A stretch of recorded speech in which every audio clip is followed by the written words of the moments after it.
when there was an error, they couldn't run the movie. And all of a sudden, the image appear on the TV of a guy all wrapped up. We're having technical difficulties. Please stay tuned. 2 more minutes. I had taken my nephew to this Jurassic Park thing and saw all these like dinosaurs, you know, and the T-Rex. He goes to come out and he's going and he hits the fence and he's just like, all the kids are like, what's going on? And then the lady comes over. In just a moment, our T-Rex isn't feeling too well. All right, roll 'em, Lester. Well, the first thing on our agenda tonight is the recognition of Karen Gale. Has been on this committee for almost 30 years. I know how fast time goes by, Karen.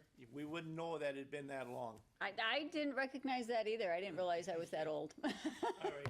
We're really sorry to see you go, but I know with the situation, with your business and your housing project, that you are going to go to a brand new home, and we hope you enjoy it very much. Yeah, and I appreciate it. And as I said, you know, unfortunately, the lake view beat out my Parkway view. So both are good, but this works out well. And I think many of you know we have a special needs daughter, and she will be transferring as well to a new program through Threshold, which is actually, you know, we're looking forward to also. So I think it's kind of a win-win, you know, and some of that is getting down to, we've had that property since 2016, and prior to that, we had a different property on Little Cedar. And it's nice to get down to worrying about one property instead of multiple, so, Right. yeah, fortunate that we can do that. Yeah. Well, you're So- certainly welcome to stop in, and anytime you're in the area, and stop in at the meeting. We certainly will miss you. Well, I am able to wear proudly my City of West Dallas, so I can remember the city constantly. Which, again, and I've never lived out of the city since I was born, so, Cool. Well, thank you very much for all the hard work you did over the years. thank you.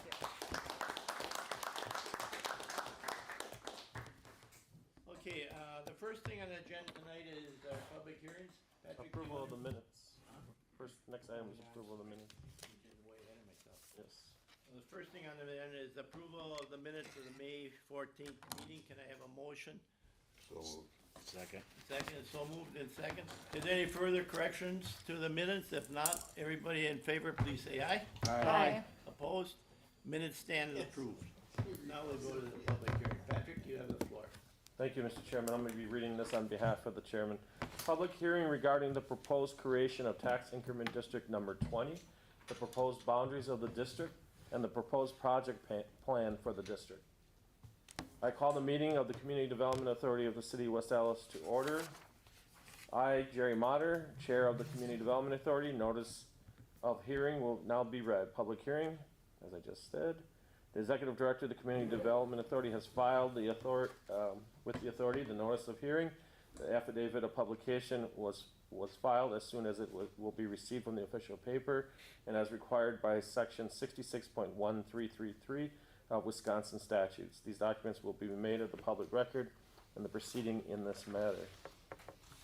The purpose of the hearing is to afford the full opportunity for all interested parties to express their views on the proposed consideration of the creation of tax increment district number 20. And this is in parentheses, 6400 block of West Greenfield Avenue, just for the record, north of Greenfield Avenue, City of West Dallas, and the approval of the proposed boundaries and project plan thereof. Following the closing of this hearing, the authority will consider and vote on a resolution designating the proposed boundaries and approving a project plan for tax increment district number 20, the City of West Dallas, Wisconsin. If adopted, the resolution will be submitted to Common Council of the City of West Dallas for approval as approved by section 66.133 of Wisconsin statutes. And it says, now you're asking me. I will now ask Mr. Schloss, the Executive Director of the Authority, or his designated staff, to make a brief presentation with respect to the proposal before the Authority. Any interested parties in attendance may now express their views on the proposed consideration of the tax increment district number 20, City of West Dallas, and the approval of the proposed boundaries and project plan. And that's after the hearing. You will call up Mr. Chair on anybody that would like to express any comments. All right. Patrick, you have the floor now. Members of the authority, as you're aware, we've been talking about redevelopment of the 6400 block of West Greenfield Avenue. For some time, we bought the former Spot and the former Crawdaddy's restaurant for the purpose of redevelopment. And this also is a partnership with the city of West Allis in order to make a comprehensive or a holistic site for development. The image on the screen is around 0.86 acres. It consists of right-of-way and 5 parcels of land. These are the properties that are in consideration for this district. There is the former Crawdaddy's, the former Spot, and the parking lot to the north, the public space that's on the corner of 64th and Greenfield, and then a budding public parking lot. The project details include the developer demolishing the existing structures, constructing 8 townhomes and 11 apartments with commercials of around 2,500 square feet of commercial space on the first floor. The public space will be relocated to the corner of 65th and Greenfield and be around 81% of the current size of that public space. And this construction would start by fall of 2024. The parcels that are in consideration and will be part of the second public hearing tonight are under the CDA would be 3, 4, and 5. And last week at Common Council, the council addressed parcel 1 and 2 for land sales. So this encompasses the entire area of the proposed TIF district. The TIF district we did consider making it larger, just for the record, but the problem is we can't guarantee there would be development in the other parcels at this time. And in order to get the financing to work on the deal and consultation with Ellers, our TIF advisor, it was recommended that we stay within the framework of the proposed project. This is the proposed site plan. You can see the 8 townhomes are on the left and top of the black dots, which are trees, and then the apartment building is on the right-hand side. The redevelopment will be structured, or the redevelopment plan or the TIF plan will be structured as a pay-go TIF.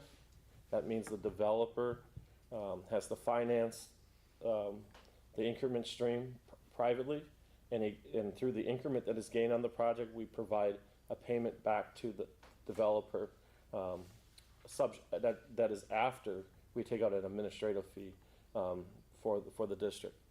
The expected amount of pay-go, or the equivalent of is equivalent of 1.66 million in present value.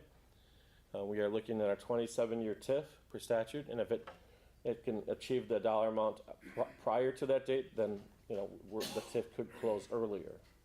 The land we are proposing to sell the land for $1. Within the development agreement, we do have provisions of construction savings. These are what we are typically called the clawback provisions. If you save on construction costs, then we should share in that savings, and we have a 50-50 provision. We also have a success sharing provision. So if the developer leases up early and gets a lower interest rate, that changes the overall structure of the deal, and therefore we're asking for a profit sharing of 60-40 if there's a IRR above 15%. The estimated amount of taxes gained by the development would be close to $1 million compared to when it was taxable of around just under $30,000. We did do, the developer did do a phase 1. There is some remaining environmental work that has to be done in order to get the project going. This was brought up before, and under the cost, we are recommending to move forward with the environmental testing, but that's part of the development agreement. I just wanted to remind you that we do have that outstanding issue. It's really B2, that blue dot. I believe it came up back with some petrol-smelling soils in the geotest, so we have to do some additional testing in that area. Why is TIF needed for this project? Again, we looked at development projects with more density at the site, and the financial need was even higher. And the idea here was to provide, a product that is not available necessarily in our city, new townhomes.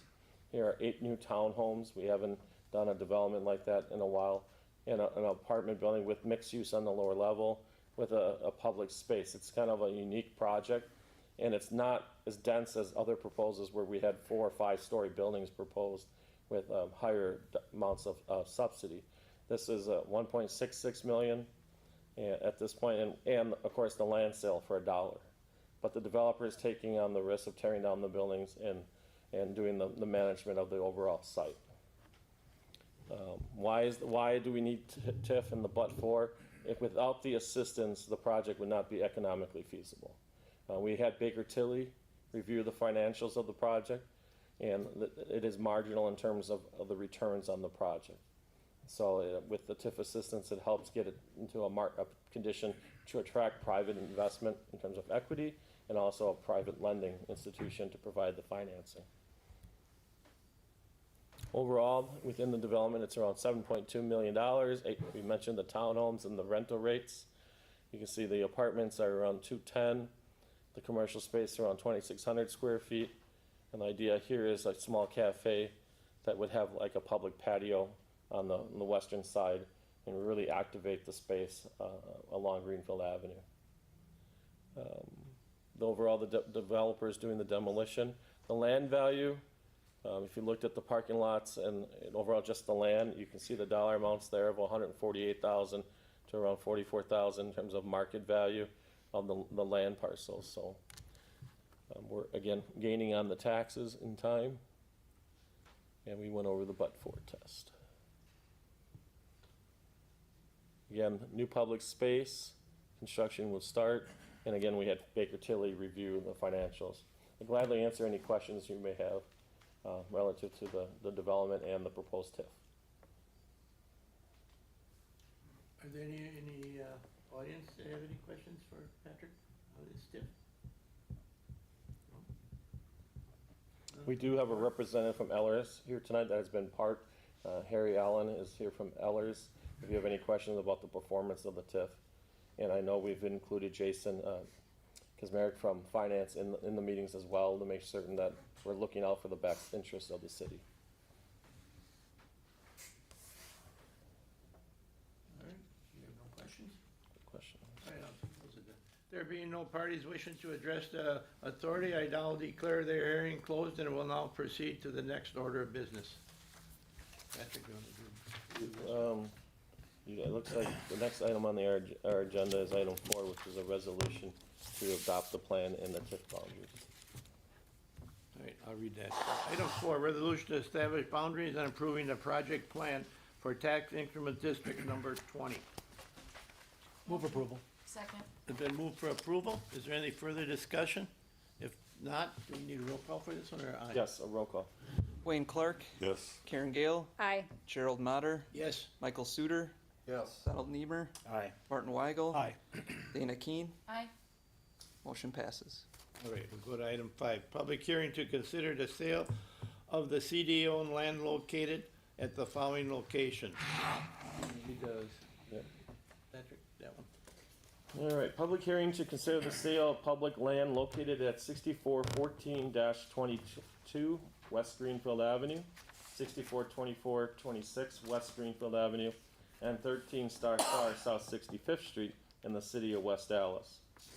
I call this meeting of the Community Development Authority of West Allis to order. We did that. Jerry Motter did that. The Executive Director of the Community Development Authority has filed with the authority the notice of hearing. The affidavit of publication will be filed as soon as it is received from the official paper. As required by section 66.1333 of Wisconsin statutes, these documents will be made part of the public proceedings in this matter. The purpose of tonight's hearing, again, is to afford the public an opportunity and interested parties to express views on the proposed consideration of the sale of public land for the properties located as I stated previously. Mr. Chairman, it now says that you're asking me to provide any comments. I've outlined previously my hearing on the boundaries of the TIF, the land that is proposed for sale. It's 0.39 acres of land. The CD acquired the land in order to facilitate development. They are blighted. They are in poor condition. We did explore, just for the public record, a reuse of the Crawdaddy's property for a restaurant and the other properties to see if we could look at that. That option was just not economically feasible as well. So we did explore higher density and smaller business opportunities and did not find success with that. Gladly answer any questions you may have. Is there anyone in the audience or persons out there have questions for us? Any from the board? Mr. Chair, Go ahead, Alderman Weigel. I just want to make some comments. So when the council took up the sale of the parkland and our parking lot, there were some objections from the neighbors. But they were about the parkland and the trees, and the neighbors, it was owners in the condominiums to the east. And if I'd have thought about it at the time, I would have mentioned that when those condos were first proposed, the neighbors to the north didn't like those because there was a taller building and they wanted the city to explore, I believe, single-family homes there, which wouldn't have been economically viable, just like apparently not much else would be economically viable here. I think there was one concern about what the building would look like. Do we happen to have an east elevation of what the new building looks like yet? No. I Yeah. assume it's similar to what the west elevations are. So, Yeah, people have this idea that we're gonna build big blank walls, you know, yeah, so that east elevation is gonna be similar to the west. Okay, yeah, so that was a concern, the lack of the trees was a concern, but I'm guessing those trees are roughly accurate in that diagram there, and something, they'll grow up, and in 50 years, there'll be big trees there, so. So, but I just wanted to share the comments from the council meeting on that, so. Thank you, Mr. Chair, Alderman Weigel. just for the record, we do have the developer present relative, the interested party that made the offer to buy the CDA-owned property. If you have any comments that you would like, or questions of him, we do have Jeff Hook here representing the developer. Right, I know, he's sitting You over want there. me- I can answer, I can speak or not, it's up to you guys. Yeah, on the tree farm. Yeah. It was a big topic, as you know, Yeah. from last Yeah, meeting. and actually, it was brought up at the previous CDA meeting by a nice couple that lives next door, and then, met a couple other residents of the condos, and both times, it was just a matter of sitting down, understanding what we're doing, the reasons we made, the choices we made, and both conversations ended very pleasant at the end of it. Yes, the trees, as I told, the Glassels, when I talked to them last meeting at CDA, the trees are kind of the one part of this that I would love to have a better answer for, I don't. But we think that the choices that we're making here are actually gonna make this a better development and a better public space in general. To speak specifically to the east elevation, yes, there were some unfortunate misconceptions about what, almost as if it was gonna be an alley.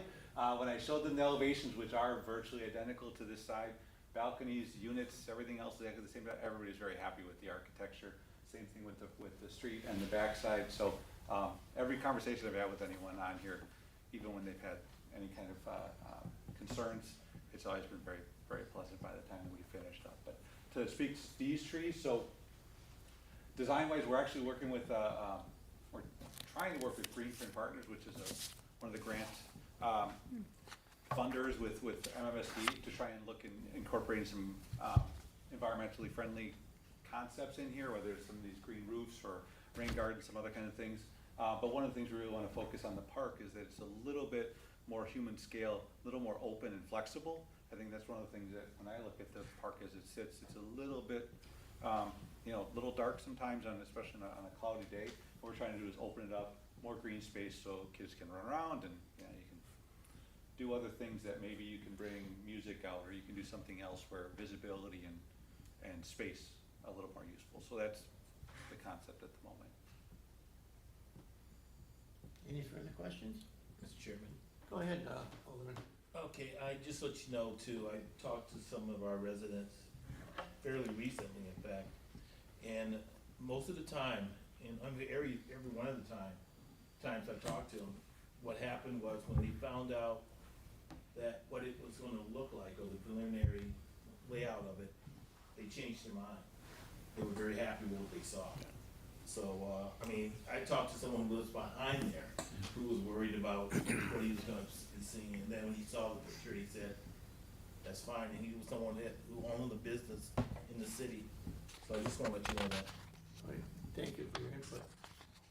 Well, and just from my opinion, the park that's existing now, it actually goes downhill quite a ways.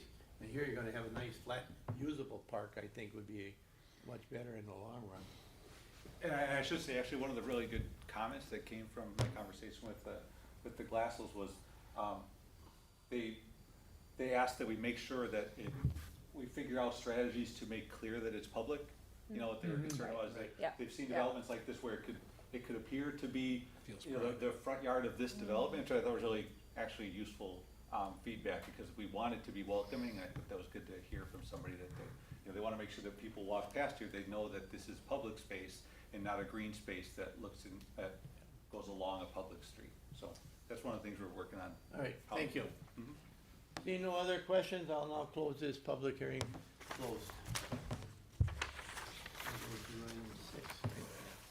Item 6, resolution to approve the purchase, the sale, and development agreement with JJHC Group LLC for the multi-function mixed-use development for the property located along West Greenfield Avenue between 64th and 65th Street. So moved. Second. It's been moved in second. Any further discussion? If not, Patrick, or Sean, take roll call, please. Wayne Clark, Yay. Karen Gale, Aye. Gerald Mater, Aye. Michael Suter, Aye. Donald Niemer, Martin Weigel, Aye. Dana Keen. Aye. Motion passes. Thank you. Go to item number 7. Excuse me.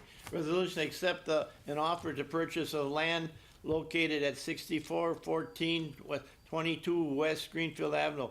Tax key number 4390144-001, 6424-626 West Greenfield Avenue, and tax key number 4390145-002, and 1300 Star South 65th Street, tax key 4390146-000.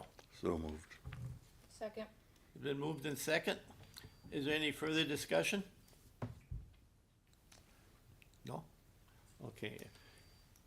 We need a roll call vote on, please take a roll call vote. Wayne Clark, Yay. Karen Gale, Aye. Gerald Mater, Aye. Michael Suter, Aye. Donald Niemer, Aye. Martin Weigel, Aye. Dana Keen. Aye. Motion passes. Thank you. We'll go to item 8, resolution to approve the development agreement between Land by Label LLC, Community Development Authority of the City of West Dallas, and the City of West Dallas for the multifamily development for the property located on the 4.5400 acre parcel on the southeast corner of South 70th Street and West Greenfield Avenue, Washington. 11 Star South 70th Street, tax key number 4399006-000. Patrick, you have a resolution for this one?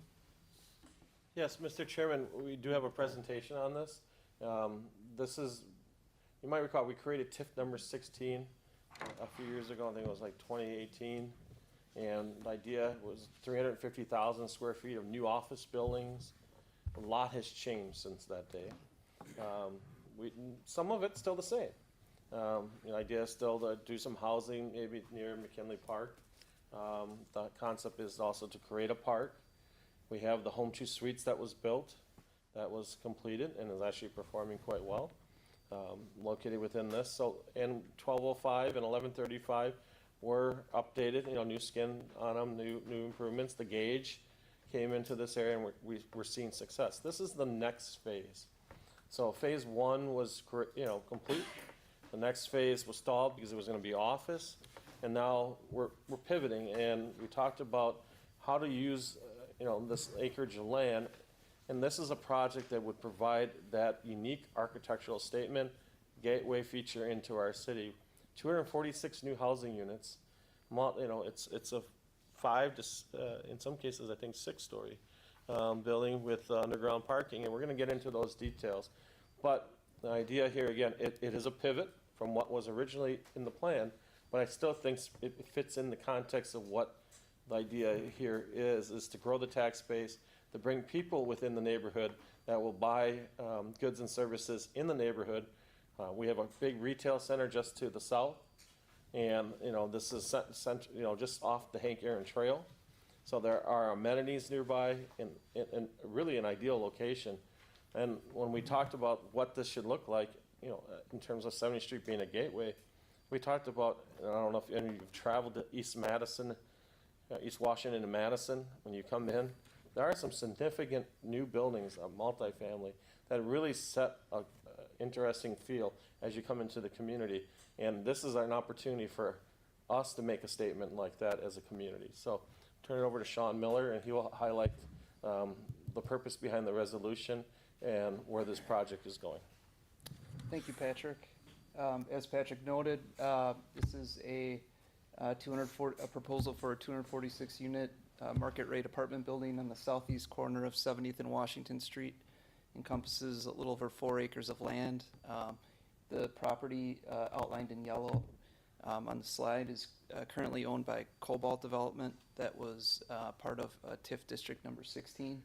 And Land by Label has an accepted offer to purchase that land for $3.8 million. We'll go over in the following slides the budget, outline the development agreement, go over some of the valuation guarantees, impact on the existing TIF 16, and then the general timeline.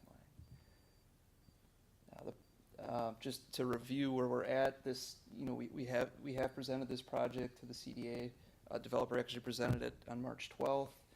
We came back on May 14th to sort of introduce the things that you're gonna see in this development agreement. June 4th, the Joint Review Board approved the use of up to $3.75 million to assist on the front end of the project.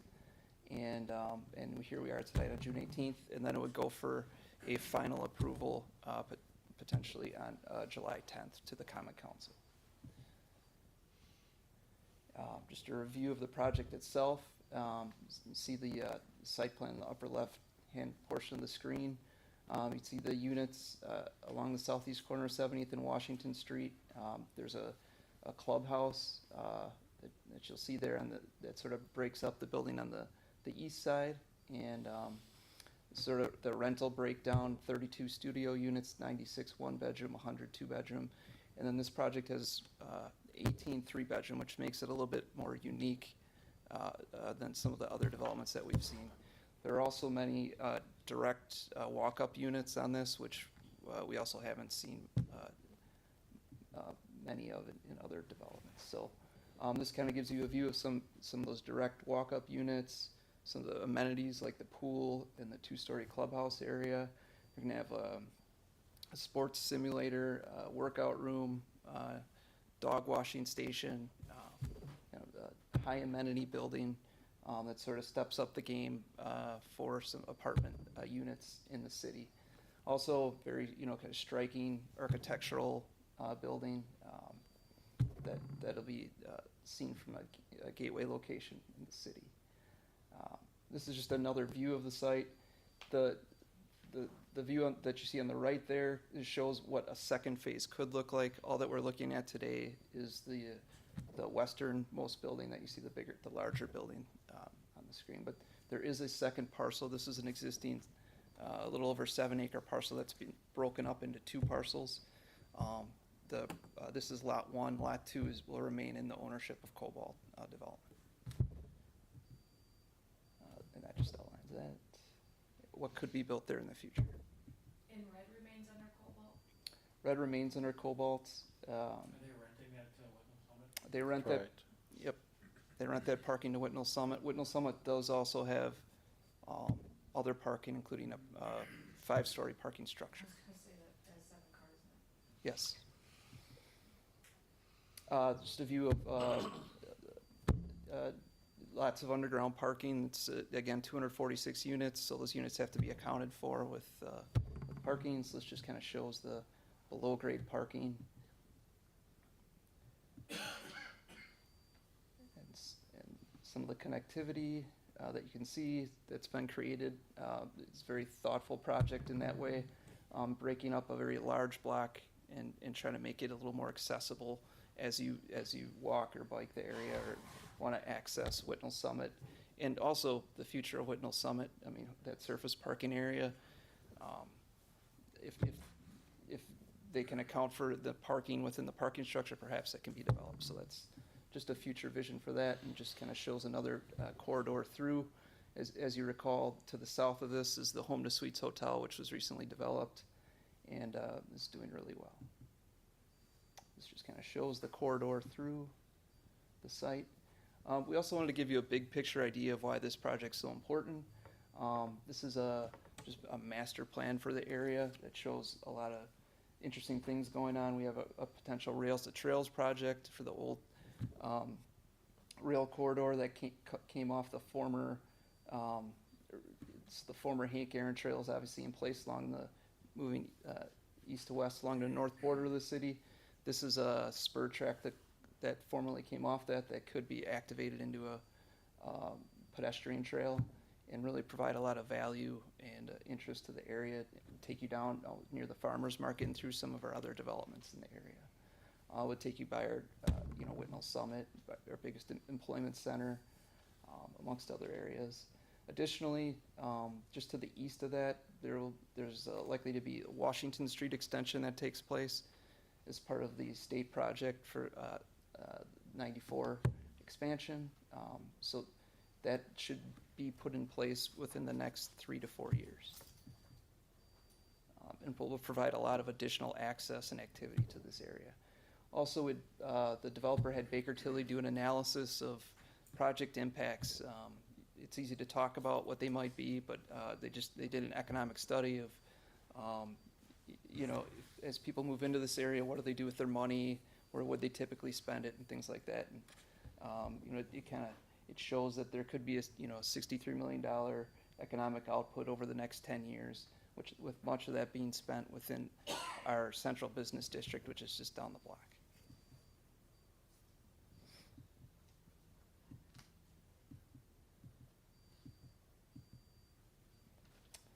So in order to set all this up to happen, as Patrick noted on the last project, interest rates aren't low, construction costs are high. This site is a former Alice Chalmers tractor site, and along with that comes some issues in the soils, and so there is some assistance needed. And so what we've worked from, what started out as a $7 million grant request, we've been able to work down to $2.6 million of upfront assistance.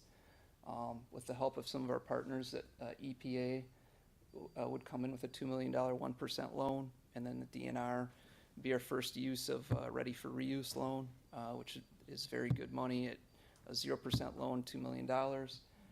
We think there's approximate $5 million of environmental contamination cleanup that has to take place as part of this project. So bringing those partners in made a lot of sense and helped to fill the gap that we didn't have to fill. Additionally, there's a request for TIF PAYGO, which, as Patrick described, is increment taken from the added value that they add to the site, and then borrowed by the developer. So in this case, it has a net present value of $9.6 million, and we would borrow that out over a 20-year period. This sort of lays out the schedule we noted prior. The overall sources of funds, it's important to note how much the developer's bringing to the table. They're bringing, nearly $17 million of equity and reinvesting their developer fee back into it at $1.8 million. And so, and then pulling a construction loan of nearly $48 million, creating a project total of near $73 million. Again, just to go into the PAYGO in a little bit more detail, just want to kind of show what it would look like. In this case, the PAYGO, the municipal revenue obligation, is we're taking out 85% of the value that they create and giving it back to them after they make their tax payment. We're pulling out 15% of it, and it's going back into the existing TIF to help fill up our obligations that we have in the TIF. So it's helping the existing TIF where we do have borrowing that took place in the front end. So this helps mitigate some of our risk on that. So it's kind of helping us twofold. And then additionally, we are pulling out, similar to the previous project, we are pulling out admin costs on the front end before the developer gets their funds. Just going back, if you look at this, and we can send this to you too, this model. I thought we might have in the development agreements, but there's an existing development agreement, and we're talking about a new development agreement with Land by Label. There are provisions that go into both projects. Most notably, one of them is funds that would go towards a future park. That's within the framework of the existing, and we do have it accounted for within the framework here, that money, we have almost $650,000 based on where the value is on the existing TIF, and that money would go then into a fund for the park. Thank you, Patrick. It also similar to the previous project, we have the typical clauses in this development agreement for construction savings. On this one, we can, if there's some funds available at takeout refinancing, we have seen that come through for us when the project goes from construction financing to permanent financing, typically within a year, 18 months after completion of construction. There's sometimes some money available if interest rates go down, things of that nature. So we were able to participate and receive some funds on that end. And then also, as the project goes along, if the developer receives over 15% internal rate of return, we'd share on some of that upside as well. As Patrick noted on the previous project, we had SB Friedman reviewed it, and they have indicated it does meet the but-for test. In this case, there is some uniqueness in that this is within an existing TIF 16, which has some existing obligations from a developer, Cobalt Development. And so you'll see on one of the next few items here on our agenda that we do have an amendment on the next item to that agreement. So that's sort of what this references. That detail. We are pulling out 15%, and in return, and putting it into the existing TIF, and in return, Cobalt Development is still guaranteeing our debt shortfall and assessment value guarantee, and allowing this MRO to be pulled out and given to Land by Label, 85% of it to Land by Label. This just goes through the cash flow of the overall TIF. The red area that you see on there does kind of show the projected shortfall, which Cobalt Development is required to cover. Without this development, that debt service shortfall carries on for another 10 to 12 years and is a lot higher in value. So this project is crucial to help eliminate that. From a scheduling standpoint, in general, they're hoping to close on this in fall and break ground. Hoping to have a completion of construction in summer of 26, and then have the project stabilized in 27. Obviously, there's many options that are on the table for this. The options certainly that we've talked about along the way and that staff is recommending is what you see as option 4 here, which is to utilize some of the TIF 7 funds to assist on this, utilize the MRO, and then use some of our partners to help assist with EPA and DNR along the way. So. I do want to point out there is an option 5, just to even make things more complicated. The option 5 would be that you would do an overlay TIF, like we did in the 6 points there for Makers Row and the Mandel project. So everything that's there now would go into the existing TIF 16, and then you create a new TIF that would essentially, and that would go on a new clock. So, Reset the clock. right, but the problem is we still have, projected challenges with that in terms of the cash flow, and it would add 9 more years. Right. In this case, we're staying within the framework of the existing TIF and utilizing TIF 7 to get the benefit back to the community quicker. So that is one of the unique things. So there is an option 5. And we did review that with Ellers and with our finance director and considered that as an option. But this seems like a better, quicker option to get the economic benefit to the city. That's all I have. Okay. Thank you, Sean. Mr. Chairman, if gladly answer any questions from the authority. Mr. Chair, Go ahead. how many underground parking spots is it? Is it 297? Is there any above ground parking allowed? There's 67 at-grade stalls. Okay, thank you. As well as you can park on 70th Street. Mr. Chair, Go ahead.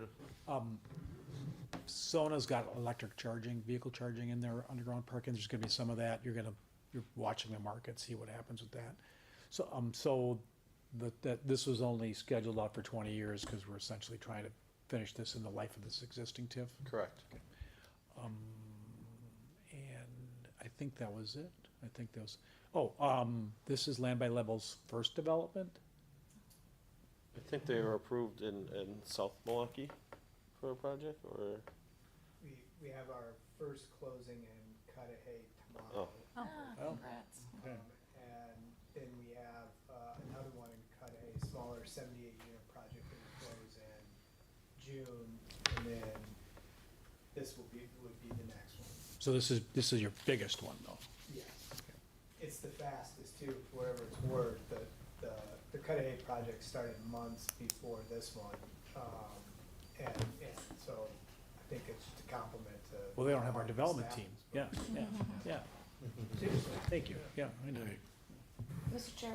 Go ahead, Alderman. One more question. So the monies for the park is in the first TIF agreement? Correct. We'll talk about that more in closed session. Yeah, well, that was my other question. You have. We have more in closed This is listed for session. closed, so we're gonna discuss. We can hold this until after closed session. Sounds good to me. All right, so we're gonna hold item number 8 for closed session resolution. That's what we wanted to do, right? All right, but item number 9, resolution relative to consideration proposed Fifth Amendment to the development agreement between the City of West Dallas and Cobalt Partners LLC, Tax Increment District 16, within the South 70th Street Corridor, West Corridor. Patrick? Mr. Chairman, we kind of outlined these provisions just a moment ago within the development agreement. The main thing here is the existing development agreement says all MRO goes to West Quarter LLC. This is allowing the new development, Land by Label, whatever LLC, to be able to get that MRO and establishing the prioritization of the waterfall of payment. I know it sounds big terms, waterfall of payment, what is that? That's the increment comes in and what gets paid first, what goes second, what goes third. And we were going through that, and that's what helps get this project to the level it needs to occur. And in the way this project, in this amendment, actually makes things less risky for the city. And Sean, you can outline that provision in the sense that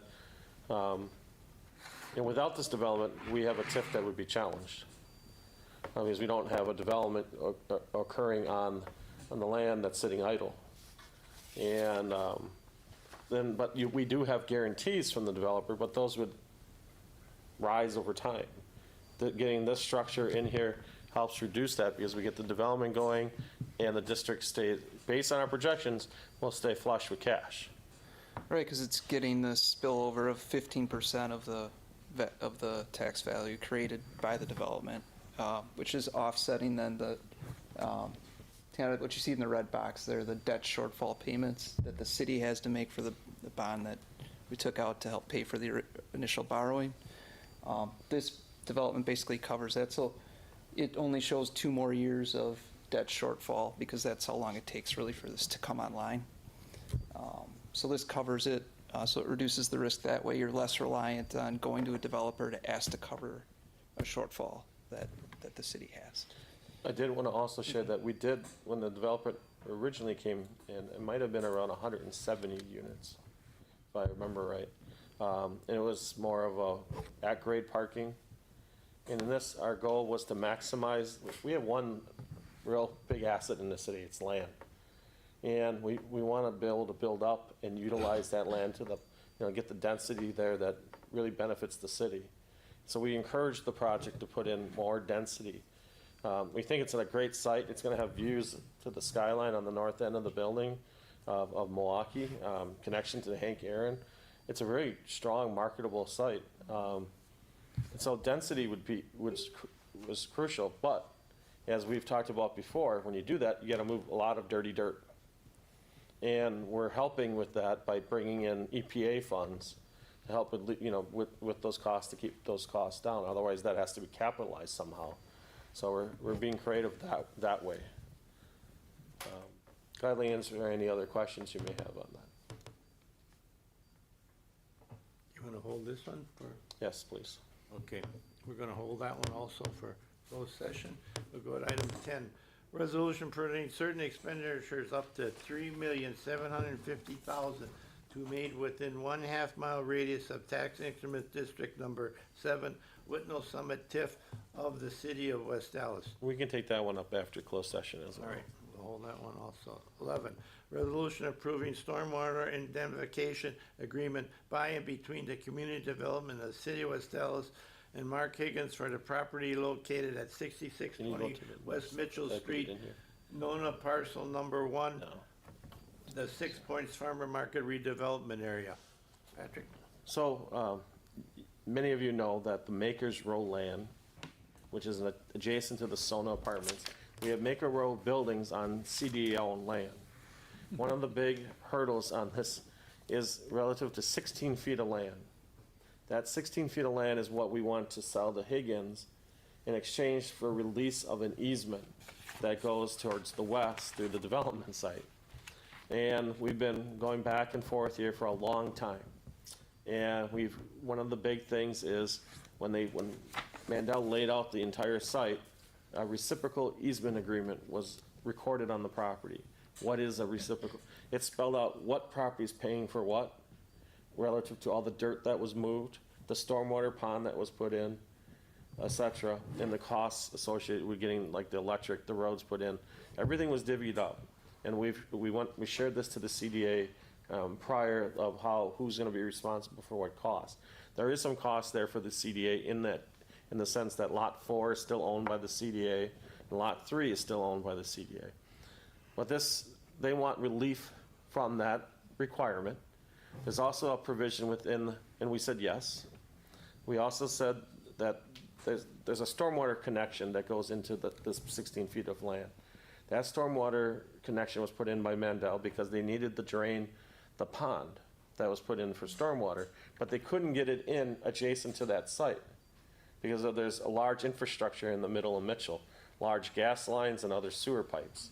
So they needed to go down to the catch basin at this site, so there's a connection there.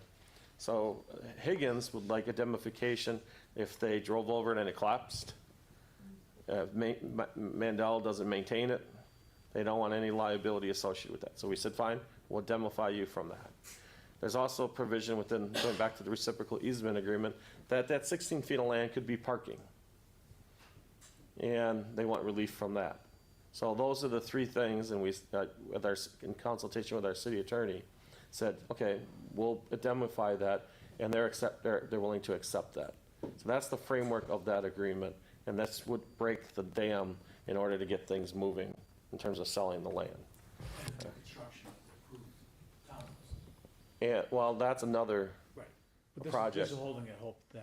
That can help get Lot 4 is not priority right now in the sense that we still gotta get Maker's Row occupied and then discuss Lot 3, and I have that meeting scheduled on Friday with Mendel. Okay. I'm on it. Mr. Chair, if I may, this parking, about 16 feet, parking for who? Right, for what? It just goes, it was provisions recorded into the overall land use. And it's on that land. They also want release, the release of the development agreement that covers that 16 feet of land. That the development agreement spells out you can't do a drive-through, you can't do certain things within that, what we didn't want to see in that area. Right, we didn't want to see too many liquor store, Yeah, liquor- and I've asked for an explanation of that. Not feeling comfortable with that release yet. Do you have a planned view of this when we talk about the 16 feet? Or are we gonna have this in closed session also? Yes, I thought I put it in, it may not have got saved in there, that's all. But I do have a site plan of it, and we can bring that up during closed session. All right, we'll hold 11 for closed session.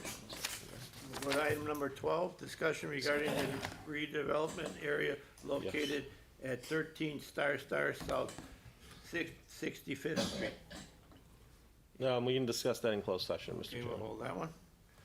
Item 13, discussion regarding the statute of 6771 West National Avenue and the redevelopment agreement with Baum Revision LLC, BR West Dallas LLC.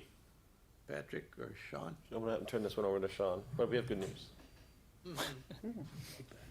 Yeah, we had 2 milestones sort of hit in the last week on this. We have executed the development agreement between the city CDA and Baum Revision for the sale of the property to Baum. The actual closing and land sale itself won't take place till the fall, probably late fall, as they have to work through all the detailed plans, which they are working through now. Have to get them approved by the National Park Service because they're going for historic tax credits, as well as the utilization of new market tax credits. But that agreement has been executed between the 2 parties, the 3 parties. And then the big thing that took place following that was Baum Revision signed a tenant to a letter of intent to occupy approximately 30,000 square feet of the space. It's an event space user, a local well-known event space user.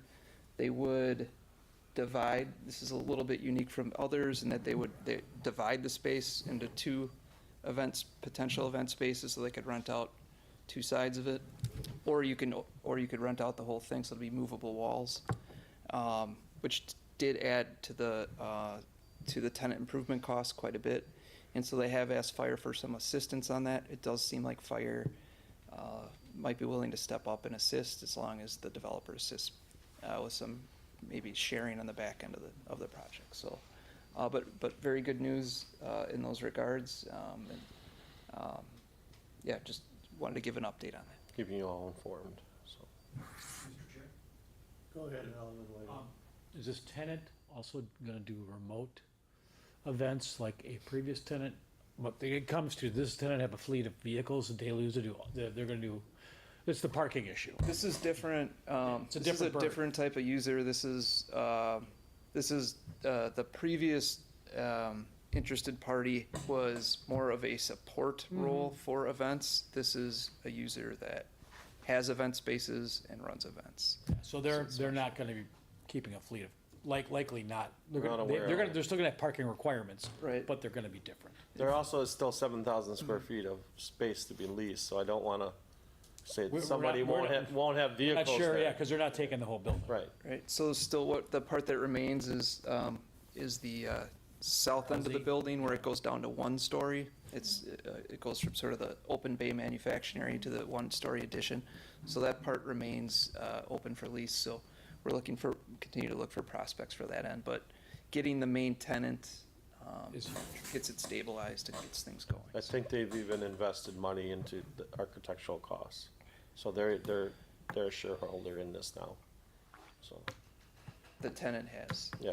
The new use does it require 2 air handling systems also? I don't, It's a very complicated Yeah, I bet it is, HVAC. So the 2 most expensive, the windows and the HVAC are the 2 major price points. All right. So we'll go to item 14. Discussion regarding the development request for financing for proposed redevelopment of former St. Aloysius located at 1405 South 92nd Street. You know, hold up. we for can close session, yeah. I don't have too much to report on it, but we'll talk in closed session. Well, you don't got a lot to say about it, so, Let the bulldozers roll. please. Item 15, consider relevant report on redevelopment initiatives. Patrick, I don't have anything, are there any questions, Patrick, in regards to those items there? If not, I will read wait, I gotta read this first, then we go to motion. the closed session, yes. All right, for agenda of items 16 to 14, the committee convene in closed session pursuant to the provisions section 19.85/1/E of the state statutes for the purpose of deliberating, investing public funds wherever competitive or bargaining require a closed sessions. This committee may convene in open sessions after the completion of the closed session to consider the balance of its agenda. Can I have a motion to go Will we go into closed closed session? time? Take roll call, please, Sean. Wayne Clark, Okay. Karen Gale, Aye. Gerald Botter, Aye. Michael Suter, Donald Niebuhr, Aye. Martin Weigel, Aye. Dana Keen. Aye. I know, close.